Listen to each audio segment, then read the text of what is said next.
Heippa kaikille! Mä ajattelin tehdä tästä uudesta Jitsin paidasta tämmöisen videopostauksen. Että jos tää onnistuu sitten, että toivottavasti. Eli mä ostin tän tosiaan täältä Jyväskylän Jitsiltä. Ja tää oli alennusmyynnissä ja tää oli vaan, oliko tää 20 € tää hinta. Ja oikeastaan eniten mä ihastuin näihin, mikä tässä olkapäillä on nämä tämmöiset koriste timantit. Että tää ehkä ensimmäisenä kiinnitti huomioon tähän paitaan. Ja sitten tietysti tää väri on tosi nätti, että tää on vähän tämmönen harmaa, voisi sanoa peike.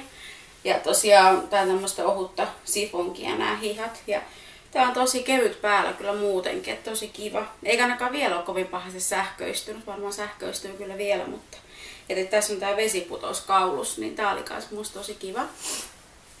Eli tykkään kyllä itse ainakin tosi paljon tästä paidasta. Ja sit sillä yleensäkin on tosi hyviä noin alennusmyynnit kyllä, että ne hinnat on tosissaan sitten ainakin varmaan joku -70%, ainakin siinä alen loppuvaiheella.